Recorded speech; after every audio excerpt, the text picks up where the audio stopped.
దేవుని సేవించు వారలారా, ఈరోజు దేవుని వాక్య పఠనము సౌలు కుటుంబీకుడగు గేరా కుమారుడైన షిమి గురించి. దావీదు కుమారుడగు అబ్షాలోము దావీదునకు ప్రతిగా తనకు తాను రాజుగా ప్రకటించుకున్న తరువాత దావీదు తనను అనుసరించిన వారినందరినీ తీసుకొని రాజ్యమును విడిచి బయలువెడలను. ప్రాణభయము చేత పారిపోవచ్చు బహూరీము ప్రదేశమునకు వచ్చినప్పుడు గేరా కుమారుడైన షిమి దావీదును శపించెను. 2 సమూయేలు గ్రంథము 16వ అధ్యాయము 5, 7, 8 వచనములలో రాజైన దావీదు బహూరీము దాపునకు వచ్చినప్పుడు సౌలు కుటుంబీకుడగు గేరా కుమారుడైన షిమి అను ఒకడు అచ్చట నుండి బయలుదేరి వచ్చెను. అతడు వెంట నడుచుచు దావీదును శపించెను. 7, 8 వచనములలో నరహంతకుడా, దుర్మార్గుడా, చీ పో నీ వేలవలెనని నీవు వెళ్ళగొట్టిన సౌలు ఇంటి వారి హత్యను యెహోవా నీ మీదికి రప్పించి యెహోవా నీ కుమారుడైన అబ్షాలోము చేతికి రాజ్యమును అప్పగించి ఉన్నాడు. నీవు నరహంతకుడవు గనుకనే నీ మోసములో నీవు చిక్కబడి ఉన్నావని చెప్పి రాజును శపించెను. కానీ దావీదు మాత్రము వాని జోలికి పోవద్దని తన సేవకులకు చెప్పెను. 2 సమూయేలు గ్రంథము 16వ అధ్యాయము 11, 12 వచనములలో వాని జోలి మానుడి, యెహోవా వానికి సెలవిచ్చి ఉన్నాడు గనుక వానిని శపింపనీయుడి. యెహోవా నా శ్రమను లక్ష్యపెట్టునేమో, వాడు పలికిన శాపమునకు బదులుగా యెహోవా నాకు మేలు చేయునేమో అనెను. ఈ విధముగా షిమీని విడిచిపెట్టిన దావీదు తన కుమారుడైన సొలొమోనునకు ఆజ్ఞాపించినదేమనగా 1 రాజుల గ్రంథము 2వ అధ్యాయము 8, 9 వచనములలో గేరా కుమారుడును బహూరీము ఊరివాడైన షిమి నీ యొద్ద ఉన్నాడు. నేను మహానయమునకు వెళ్ళుచుండగా అతడు నన్ను శపించెను. నన్ను ఎదుర్కొనుటకై అతడు యోర్దాను నది యొద్దకు రాగా యెహోవా తోడు కత్తి చేత నేను నిన్ను చంపనని ప్రమాణము చేసి తిని, వానిని నిర్దోషిగా ఎంచవద్దు.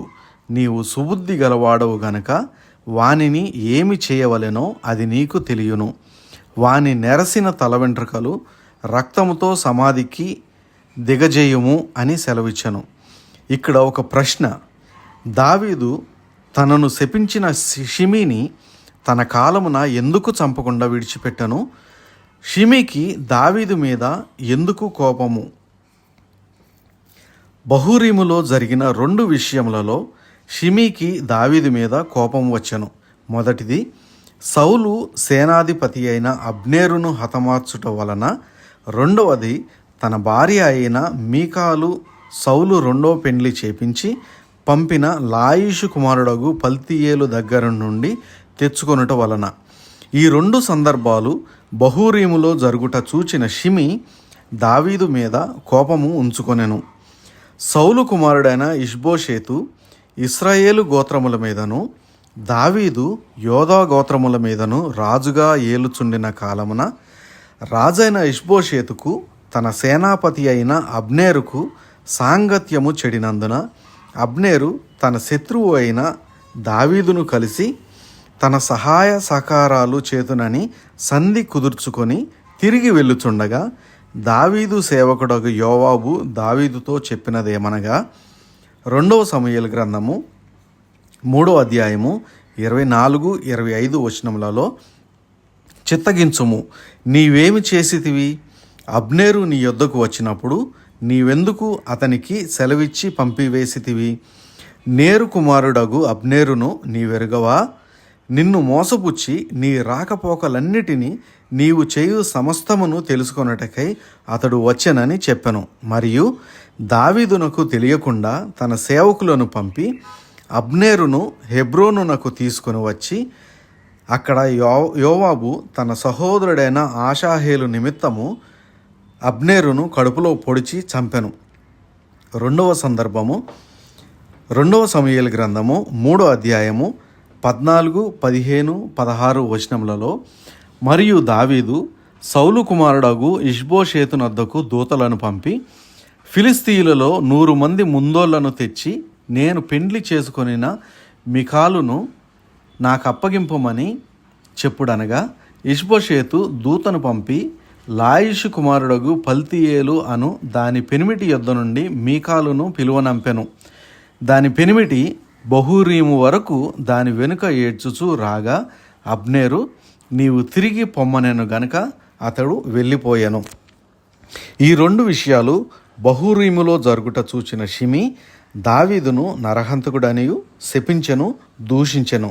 కానీ తన భార్యను తిరిగి తీసుకొనుటలోను మరియు అబ్నేరు విషయంలో దావీదు ప్రమేయమేమీ లేదని తెలుసుకొనిన షిమీ 2 సమూయేలు గ్రంథము 3వ అధ్యాయము 37వ వచనములో, నేరు కుమారుడైన అబ్నేరును చంపుట దావీదు రాజు ప్రేరేపణ వలనైనది కాదని ఆ దినమున జనులందరికీ, ఇశ్రాయేలు వారికి అందరికీ తెలియబడెను.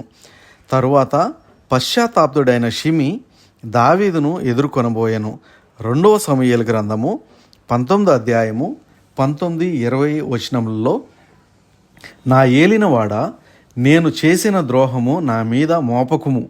నా ఏలిన వాడవును రాజువు నగు నీవు యెరూషలేమును విడిచిన వేళ నీ దాసుడు నగు నేను మూర్ఖించి చేసిన దోషమును జ్ఞాపకముందుంచుకొనుము, మనస్సునందుంచు కొనకుము. నేను పాపము చేసి తినని నాకు తెలిసినది గనుక యోసేపు వారందరితో కూడా నా ఏలిన వాడవును రాజువు నగు నిన్ను ఎదుర్కొనుటకై నేను ముందుగా వచ్చియున్నాను అనెను. అందుకు దావీదు 23వ వచనంలో, నీకు మరణశిక్ష విధింపనని షిమీతో సెలవిచ్చెను. కానీ 21వ వచనంలో, అంతట సెరూయా కుమారుడగు అబీషై, యెహోవా అభిషేకించిన వానిని శపించిన ఈ షిమీ మరణమునకు పాత్రుడు కాడా అని అడగగా,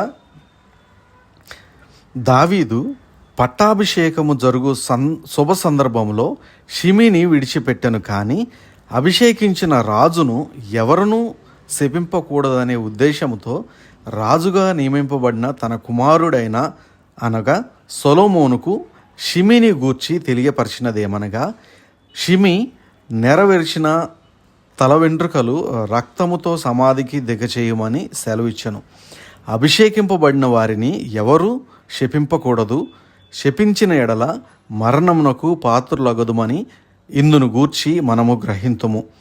మీరు ఎవరిని శపించకుండా దేవుడు మీకు తోడుగా ఉండునుగాక. ఆమెన్.